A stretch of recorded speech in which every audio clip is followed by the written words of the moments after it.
Occam.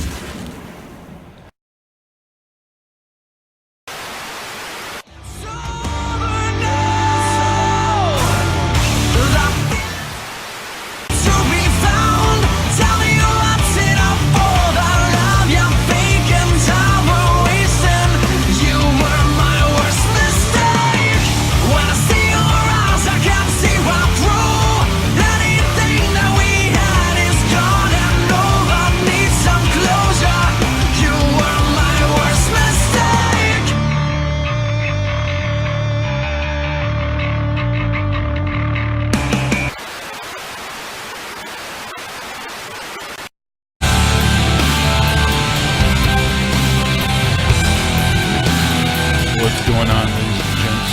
Jake, aka Countdown, coming to you once again. Since we went ahead and we did the Raw review Monday night, I've had this kind of sitting on my mind. You know, there's an old saying, when you hear hoofbeats, think horses, not zebras. And there's a reason for that, and that's Occam's razor. You know, that the simplest explanation is usually the correct one. And going back and thinking about everything that Raw has given us recently, and just how boring and, you know, non-entertaining that it's been, it always comes back to the stories. We're missing compelling stories and characters and a reason to watch. And it's just, you know, honestly troublesome at this point that they're getting these low review scores from us. The fans are not wanting to go and attend live to shows.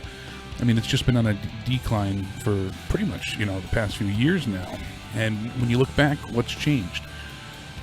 Not much in terms of structure, and I think that's the huge problem here. Honestly, when you go ahead and you look at it all, the main thing we're missing is that, you know, that overall star power, that real incentive for us to tune in week to week. When we get something new, we get something creative and refreshing, like recently The Fiend, you know, people clamor for it. It becomes the number one trending worldwide, you know, thing. And they like to take it and they make it so convoluted, and they try to take a simple story and make it so intricate that it falls apart. And that's my point here, you know, that the simplest idea, look at Lana and Rusev and this inclusion of Bobby Lashley, how simple of a story that is. A husband apparently cheats, the wife wants revenge, she gets a new boyfriend and wants to torture him.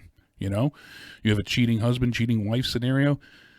Obviously, the husband says he's innocent and wants to beat the new boyfriend's ass. Doesn't get much more simple than that. But no, we have to go and we have to involve restraining orders and police and scenarios that make no sense. As in this past Monday, why Rusev was not arrested, but Bobby Lashley and Lana were. You know, it gets, they try and make it much more than it needs to be. And this has been a consistent flaw of theirs for as long as I can recall. You know, for as long as I've been at least reviewing with Joe, this is one of the main gripes we have, because you have something that's simple, something that works. We have Becky Lynch. She's going to go ahead and take on Ronda Rousey. Why? Because she's the champ. She wants to beat her and prove she's the best. Doesn't get much more basic than that. You want to be the best? You got to beat the best to be the best. That's what it comes down to. And instead, we have to then involve Charlotte. Then we have to go ahead and, you know, injuries and crutches and blindside attacks and arrests and police and who's fired, who's not fired, who's taken out of the main event. Dean Ambrose turns on Seth Rollins. It's no longer his brother in the Shield. He wants to go ahead and take him down because I was injured, I was hurt, and you left me for nothing. You didn't check on me, you didn't care about me. You only cared about yourself. Betrayal, backstab, former friends and allies, now enemies. Why does Dean need to be talking about inoculations and, you know, getting wearing a gas mask and coming, you know, it's things like this that don't need to happen time and time and time again. Right now, women's tag team champions, Kabuki Warriors. They're defending the belt successfully against different women's tag teams. Becky wants to be Becky 2 belts again. Her and Charlotte, they're bitter enemies, but it's a simple thing of they're the top women, so they're paired together. They're going to fight them. Well, why do we need to get handicap matches and singles matches? You know, it takes away from it. When you have to question every booking decision because it's so illogical, when you can no longer suspend your disbelief for even a moment, it takes you out of it. I should be able just to turn the TV on and digest this 2-hour show, this 3-hour show, this 19-hour pay-per-view, and that's the thing. They're not thinking forward at times. It feels like, as where they used to tell a story and have an idea in mind of how it was going to end, and then everything else was written to get to the ending.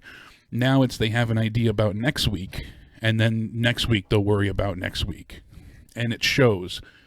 This past Monday, going back through and skipping through the highlights of the show, there is no reason to tune in to Raw next week. There is nothing to be continued. There is nothing that warrants any excitement or any real interest whatsoever. And that is terrible. That's they're in such a sad state of affairs. And there's so many things wrong. I know, Vince has the final say. Is it all just him? Is it creative in general? But wrestling as a whole has been a passion of mine for my entire life. And I know right now that if I wasn't reviewing the show, I said this last night on Throwdown, I wouldn't be watching TLC. I wouldn't be watching week to week. And that's sad because I have such an affinity for the WWE, and it holds such a special place in my life and my youth and formative years. I fail to understand why they have great wrestlers, they have great talent. Where does this all lie? Is it all on Vince? Is it all on creative? Is it the stars being miserable since morale is so low and them not wanting to try? Is it creative simply, not coming up with good stories? Or are they being stifled by higher ups? I mean, there's so many scenarios here that we don't really know. But what we do know is that the ratings plummet and tank continually, and that people aren't buying tickets, they're not showing up. I'm hoping it's basically a plea here that things can change. We saw NXT start to be able to build something, and it seems as if, everyone says, oh, when Vince is no longer in charge and Triple H can take over, it won't be this way. But even NXT for a long time focused on 5-star matches, which, is kind of an acquired taste for a lot of people. People don't like that indie style where it's a constant kick-out fest and big high spots and stunts. So is that the answer? Now they're starting to get more in towards, the real feuds and storylines. I mean, they've had good feuds, but it was pretty much only on the higher end of things. The mid-card lacked angles and storylines. Now we're starting to see that play through entirely. The tag teams, the women's division, the mid-cards, everyone's getting to do something. We would get hyped up with simple things, and you look back to the last big star that I can think of that got the crowd going is someone like Enzo. It's sad to say, he was greener than shit, didn't know what he was doing in the ring, was not a good wrestler. He admits that himself. Listening to him on Talk is Jericho recently highlights that fact. He did not know what he was doing in the ring, did not have much time in NXT and to be trained, but he knew how to get over. Their gimmick worked well. The crowd loved them because he had energy, and because, that's the kind of a thing we need at this point. We need a reason to watch, and then the wrestling keeps us there. And there's just no one at this point in time that is basically receiving that kind of adulation or respect, even that kind of reaction. We look at Kevin Owens, and he could be there, but they're not giving him enough to work with. There's not a good heel at this point in time for him to battle against.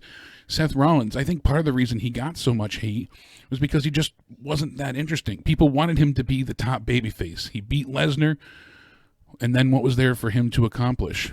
That's when people started to turn on him, is when he had nothing left to do. What happened after he beat Lesnar? He teamed up with Becky and took on Baron Corbin. People didn't give a crap because they knew he was going to be beaten and rolled up in 2 seconds.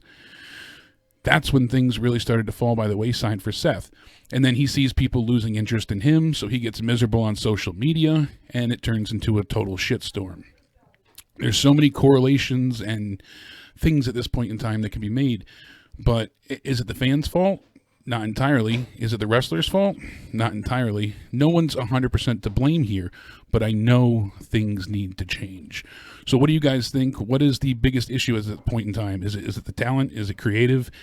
I'd love to hear what you have to say in the comments down below. And let me know if you want to see more of these, quick little opinion pieces. I try and keep the news with Joe, so figured I'd let my voice be heard and make, a few little ideas and rants and rambles on this side of things. As always, subscribe down below. Make sure you like the video. Let me know what you think, and I will talk to you all soon enough. Thank you as always.